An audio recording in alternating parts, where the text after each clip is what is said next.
Assalamualaikum warahmatullahi wabarakatuh. Terima kasih kepada rakan-rakan media. Sama saya Yang Berhormat Datuk PKN Pegawai Kewangan Negeri, Yang Berhormat Dr. Azman Ibrahim. Dan pada hari ini alhamdulillah kita dapat kita berada di hari terakhir Karnival Gedung Pengeluar Makanan di Negeri Terengganu, iaitu di STIU. Ini menandakan bahawa komitmen kerajaan negeri untuk menjadikan STIU sebagai gedung pengeluaran makanan bagi negeri Terengganu dalam pelbagai aspek. Dan ini bukan slogan semata-mata, tetapi melalui tempoh pelaksanaan plan strategik yang telah dirangka sebelum ini. Jadi insya-Allah kita akan terus bergerak, terutama di daerah STIU ini yang masih lagi mempunyai tanah-tanah yang belum diusahakan, yang jauh lebih luas daripada daerah-daerah lain. Okey, kalau ada Yang Muhammad nak tambah. Ucapan tadi ada menanggung kos penerapan lesen nelayan tadi. Boleh detailkan sikit? Ialah setiap tahun para nelayan yang mempunyai sampan, mereka harus membayar lesen. Jadi ada lebih kurang 2,000 lebih nelayan ini yang kita ada inisiatif bagi tahun ini untuk memberi pengecualian kepada mereka daripada membayar yuran tahunan untuk tahun ini. Kalau tak salah saya bukan kali pertama. Kita pernah laksanakan, kata saya pada tahun 2018 atau 2019 gitu lah. Pada 2019 kita telah laksanakan dan kita lihat biarlah para nelayan ini, nelayan sampah kecil ini dapat fokus pada gerak kerja mereka lah. Tidak tak seberapa. Kita boleh absorb lah untuk tahun ini, insyaAllah. Okey.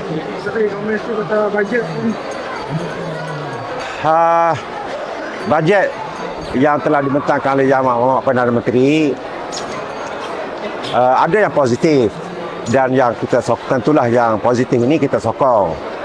Antaranya ialah kenaikan cukai terhadap golongan yang berpendapatan tinggi, top tier ini dinaikkan kadar cukai mereka.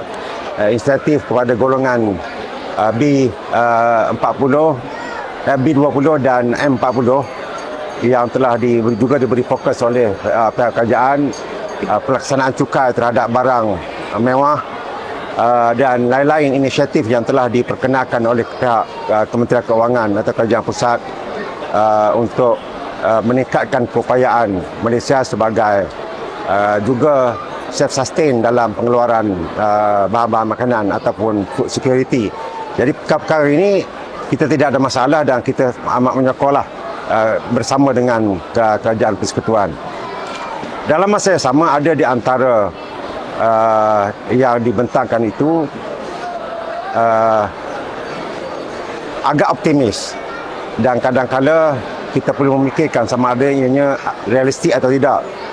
Umpamanya ialah apabila diletakkan sasaran untuk mengurangkan defisit fiskal daripada 5.6% kepada 3.2% dalam tempoh 2 tahun.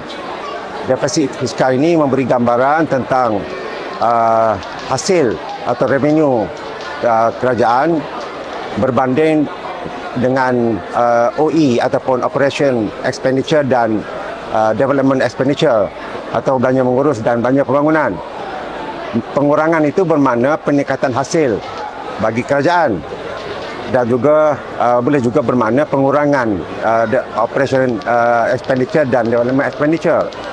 Dalam keadaan suasana tahun 2023 ini yang kita merasakan lepas membaca pandangan pakar-pakar ekonomi di peringkat antarabangsa dan peringkat dunia, cabaran 2023 ini lebih hebat daripada tahun 2023 lebih hebat daripada tahun 2022.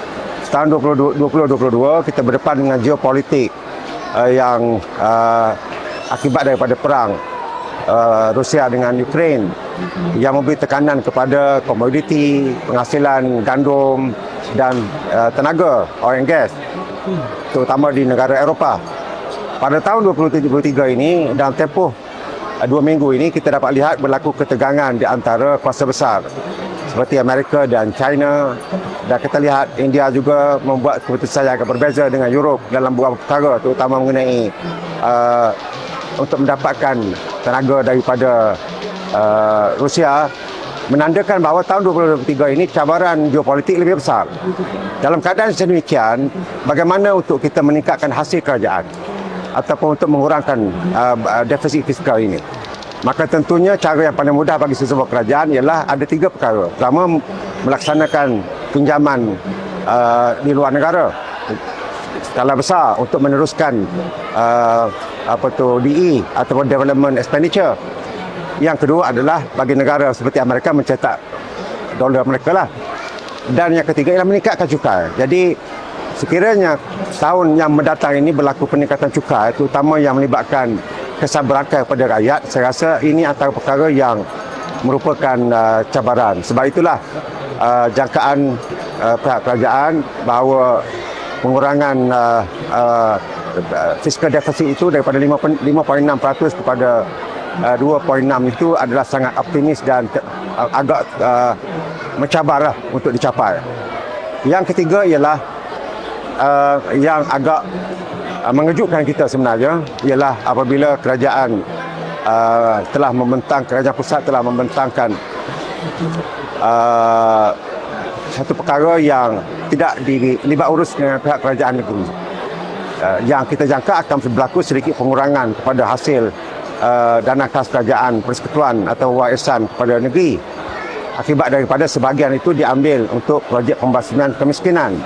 Jadi perkara-perkara seperti ini apabila tidak dilakukan libat urus atau perbincangan lebih awal dengan pihak kerajaan negeri, dalam keadaan tahun 2023 adalah tahun yang telah berlaku pelaksanaan bagi negeri-negeri yang berkenaan seperti negeri Terengganu berbanding dengan Sabah dan Sarawak yang telah diberi gambaran telah dilibat urus bagaimana dalam teks ucapan belanjawan itu. Jadi saya rasa ini ada sedikit kecanggungan. Sebab itu pada saya yang antara perkara yang penting dalam melaksanakan bajet yang lebih efisien ialah menghormati konsep federalisme dan melakukan reformasi ke arah yang lebih positif untuk meningkatkan hubungan baik antara kerajaan pusat dengan kerajaan negeri.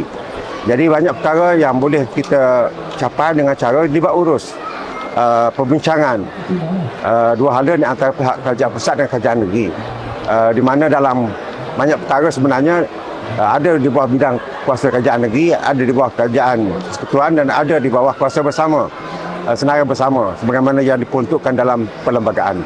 Itulah. Adakah itu petanda yang mungkin RRT akan dinasikan sekali lagi? Saya lihat itu dua perkara yang berbeza. Kerana apa yang dibayar kepada kerajaan negeri Terengganu sebelum ini dan pada tahun yang lepas umpamanya adalah disebut sebagai DKKP, Dana Khas Kerajaan Persekutuan.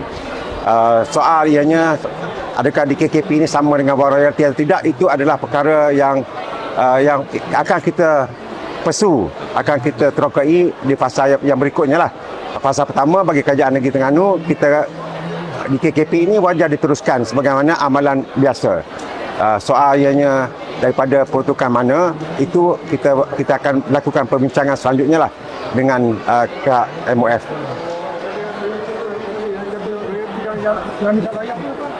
Itu adalah wang royalti yang disebut sebagai yang disebut oleh Menteri Undang-Undang dan juga telah pernah disebut oleh Menteri Kewangan sebelum ini pada tahun 2021. Terma itu digunakan begitu.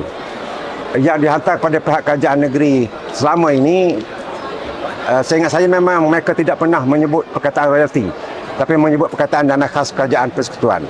Bagi pihak kerajaan negeri pada waktu ini, pada saat ini, kita menyeru supaya penerusan DKKP ini berlaku sebagaimana tahun sebelum ini. Dia dihubungkan juga dengan apa yang Sabah tolak ni, antar laut, antar wilayah laut. Yang belum dibentangkan lagi lah. Yang saya dipahamkan yang terbaru akan dibentangkan oleh Yang Berhormat Menteri. Tapi saya rasa itu adalah proses yang berikutnya. Agak panjang lagi lah proses yang perlu kita nilai, perlu kita runding dan perlu kita tengok. Okey, untuk nak tanya pasal Jabatan Banjir di Bintan, bagaimana statusnya sekarang setelah dibatalkan sebelum ni?